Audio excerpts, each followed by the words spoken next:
अब मैं अपने वीडियो का सेकंड पार्ट बना रहा हूं और उसमें हम लोग डिस्कस करेंगे कॉम्प्लेक्स सेंटेंसेस।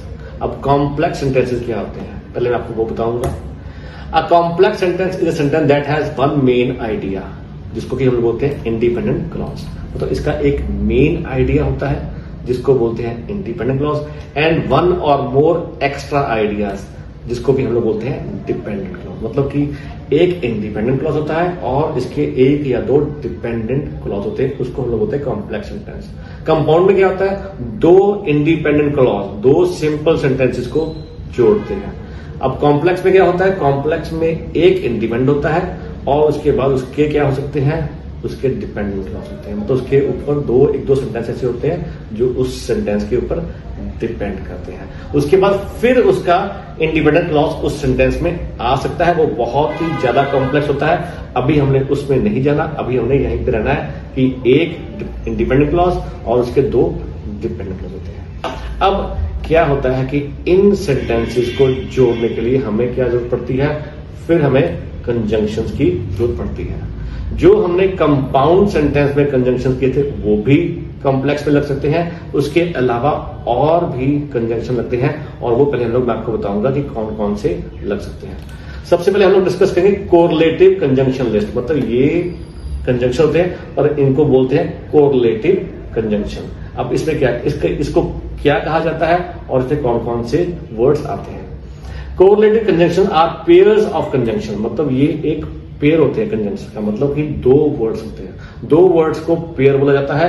अब ये क्या है, ये पेयर होते हैं conjunction that work together to connect two elements of equal grammatical importance in a sentence. मतलब क्या है, जो कोरिलेटिव कंजंक्शन होते हैं ये दो वर्ड्स होते हैं, ये दो वर्ड्स का एक पेयर होता है। ये क्या करते हैं, ये दे इकट्ठे काम करते हैं एक सेंटेंस के अंदर और कनेक्ट करते हैं दो ऐसे एलिमेंट्स को जिनका ग्रामेटिकल इंपॉर्टेंस जो है वो सेम होता है।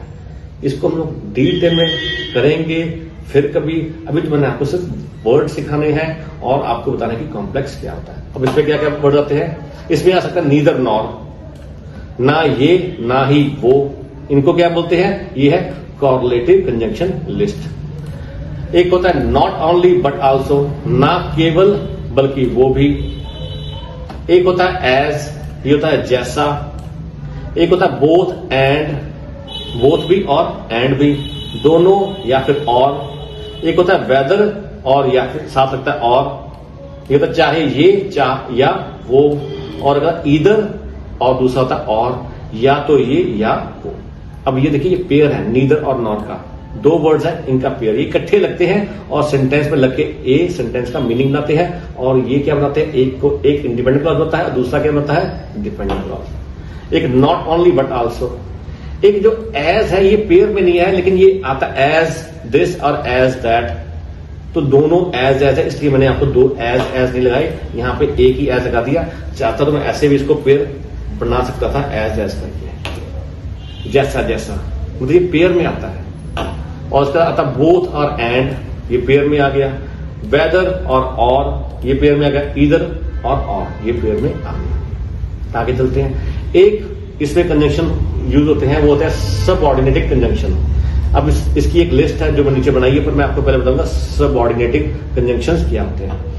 Subordinate conjunction are words or phrases that connect a subordinate dependent clause to a main independent clause in a sentence। मतलब क्या करता है, ये वो वर्ड्स होते हैं जो एक डिपेंडेंट क्लॉज को, सबऑर्डिनेट डिपेंडेंट क्लॉज जो होता है उसको मेन इंडिपेंडेंट क्लॉज के साथ जोड़ता है। मतलब क्या होता है, एक डिपेंडेंट क्लॉज होता है, एक डिपेंडेंट क्लॉज के आगे सबऑर्डिनेट डिपेंडेंट क्लॉज होता है।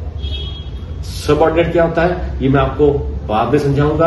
अभी सिर्फ आपको समझना है कि डिपेंडेंट क्लॉज, आप समझिए इसको, ये डिपेंडेंट क्लॉज होता है और ये वो वर्ड्स होते हैं जो एक डिपेंडेंट क्लॉज को मेन जो है क्लॉज इंडिपेंडेंट क्लॉज के साथ जोड़ता है। ये कौन से होते हैं, एज सुन एज, जैसे ही, बिकॉज, क्योंकि, बिकॉज हमने पहले भी किया हुआ पर यहां पे भी ये इसमें भी आता है, सबऑर्डिनेट में भी आता है। एक होता है बिफोर, पहले। एक होता है बाय द टाइम, जब तक। एक होता है इन केस, यदि और अगर। एक होता है नाउ दैट, अब जबकि। एक होता है सिंस, इसका मतलब जब से या तब से। एक होता है अनलेस, ये होता है जब तक। एक होता है व्हेन, उसका मतलब जब। एक होता है व्हाइल, ये होता है जबकि। एक होता है आफ्टर, ये होता है उसके बाद। और एक होता है वेदर और नॉट, इसका मतलब चाहे हो या ना हो। सो ये होते हैं सबऑर्डिनेटेड कंजंक्शन, इनको बोला जाता है।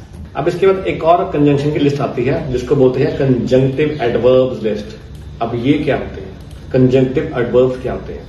Conjunctive adverbs are words that act as both adverbs and conjunctions. मतलब ये वो वर्ड्स होते हैं जो एडवर्ब्स की तरह भी यूज हो सकते हैं और ये कंजंक्शंस की तरह भी यूज हो सकते हैं, लिंकिंग टू इंडिपेंडेंट क्लॉज और सेंटेंस, जो कि इंडिपेंडेंट क्लॉजेस को या सेंटेंसेस को जोड़ते हैं। अब ये कौन से होते हैं वर्ड्स?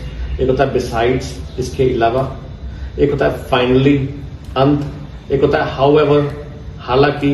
एक होता है नेवरदीलेस, फिर भी।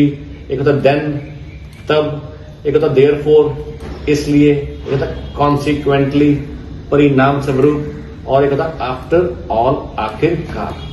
अब यहां पे मैंने लिखा है 2 इंडिपेंडेंट क्लॉजेस और यहां पे एक डिपेंडेंट क्लॉज भी आता है, वो मैंने लिखा नहीं है। तो इंडिपेंडेंट क्लॉज, अब ये क्या है कि ये वर्ड्स को क्या करता है, ये वर्ड्स एक सेंटेंस को कॉम्प्लेक्स सेंटेंस बनाते हैं। इनको हम लोग एडवर्ब्स की तरह भी यूज कर सकते हैं और इनको कंजंक्शन की तरह भी यूज कर सकते हैं। पर जो मैं आज आपको इस वीडियो में कंजंक्शन कराऊंगा वो बता रहा हूं मैं आपको कौन कौन से कराऊंगा। एक तो मैं कराऊंगा सो, उसका मतलब इसलिए। एक होता है ऑल्दो, उसका मतलब यद्यपि। एक होता है इफ, उसका मतलब होता है अगर। एक होता है येट, उसका मतलब होता है फिर भी। एक होता है स्टिल, इसका मतलब होता है फिर भी। और जो मैंने आपको कोरिलेट किया था वो वाले भी मैं आपको कराऊंगा इसमें, जो कि है नीदर नॉर, और एक है एस। तो सबसे पहले मैं आपको कराऊंगा सो। सो का मतलब होता है इसलिए। अब क्या सेंटेंस पढ़ा मैंने? आई वॉज वेरी हंग्री, मैं बहुत ही भूखा था या मुझे भूख लगी थी। सो आई एट फूड, इसलिए मैंने खाना खाया। अब जब मैंने बोला इसलिए मैंने खाना खाया तो ऑब्वियस है कि मुझे क्वेश्चन में क्यों खाया, किस लिए खाया। तो ये क्या होगा? डिपेंडेंट क्लॉज हो गया। ये अपने आप में पूरा मीनिंग क्लियर नहीं कर रहा। जब मैंने बोला आई वॉज वेरी हंग्री, मैं बहुत हंग्री था, यहां पे क्या था? हमारे पास सब्जेक्ट भी था, हमारे पास हेल्पिंग वर्ब भी था, हमारे पास वर्ब भी था। तो यहां पे क्या हो गया? ये अपने आप में कंप्लीट सेंटेंस था, ये अपने आप में इंडिपेंडेंट क्लॉज था।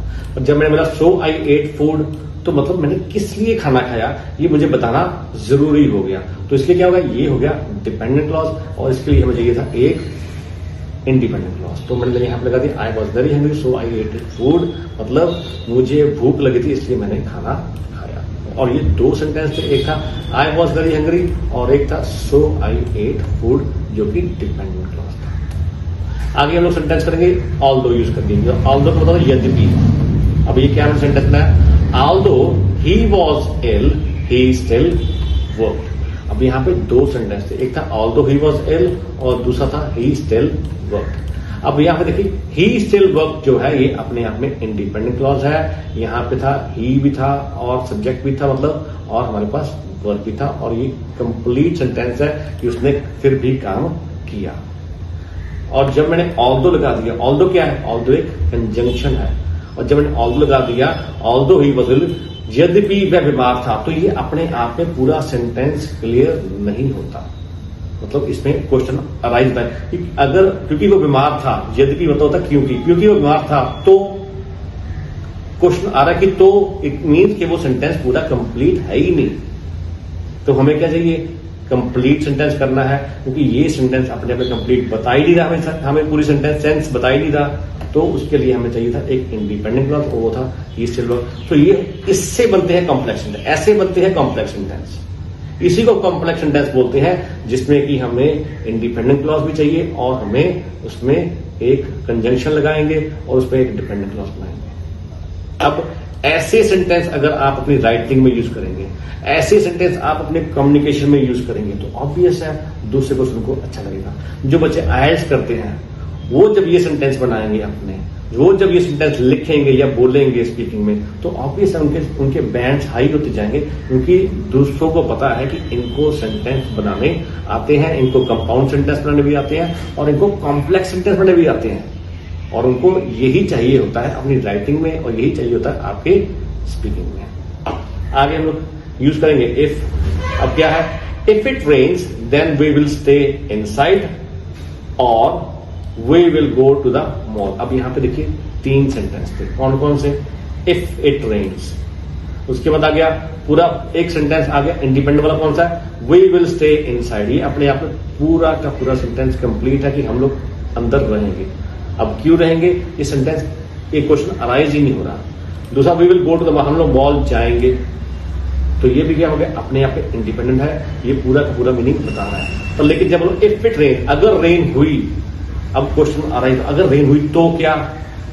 तो ये क्या बन गया, जब मैंने ये क्लॉज अपना कंजक्शन लगाया तो उससे क्या हो गया, वो डिपेंडेंट मीनिंग है। अगर बारिश हुई तो आगे क्वेश्चन बनता है तो हमें तो का आंसर देना ही पड़ता है, तब जाके पूरा सेंटेंस बनता है। तो लिखा इफ इट रेन्स देन, उसके बाद क्या होगा, वी विल स्टे इनसाइड और will go to the mall. अगर बारिश होगी तो हम अंदर ही रहेंगे या मॉल चले जाएंगे। अब ये क्या हो गया, ये हमारा एक कॉम्प्लेक्स सेंटेंस हो गया। क्लियर है जी?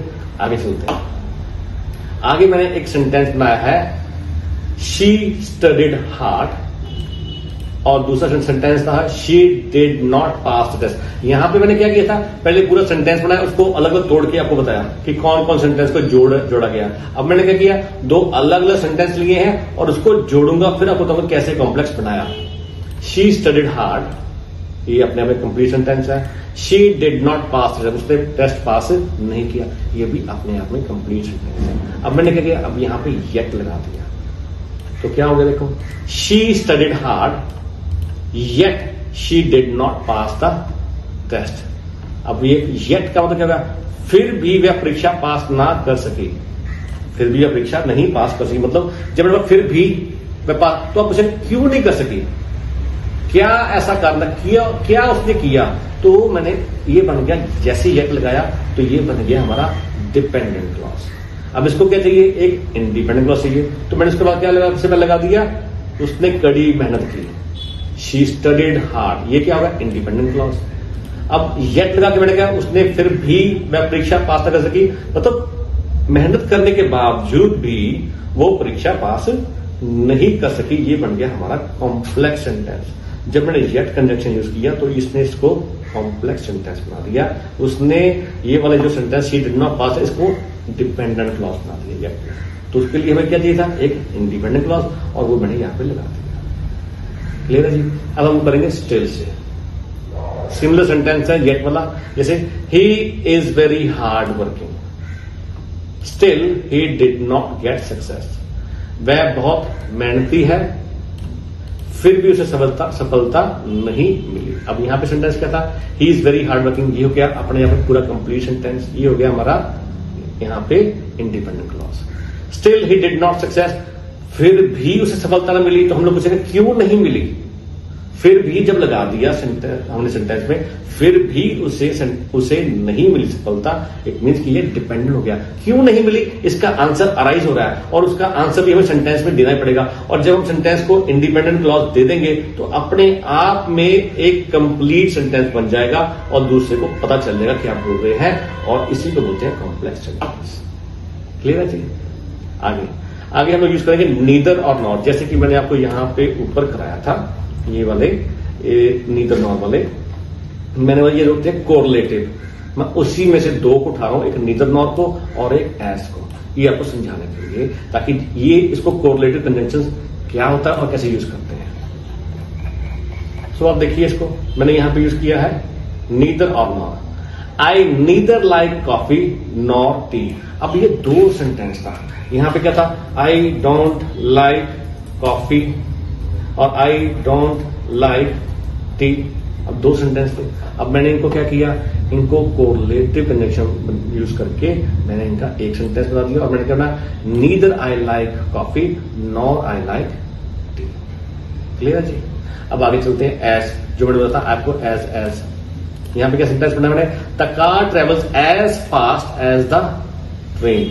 मतलब की है, कार उतनी ही फास्ट चलती है जितनी की ट्रेन चलती है। यहां पे 2 बार एज लगा दिया, एज। मैंने ऊपर आपको बताया था ना कि ये कोरिलेटिव है, ये लिस्ट है जिसमें हम लोग पेयर यूज करते हैं, तो यहाँ पे पेयर कौन सा यूज हुआ, एज वाला। तो यहाँ पे क्या, the car travels as fast as the train, ये उतनी ही फास्ट चलती है जितनी की ट्रेन चलती है।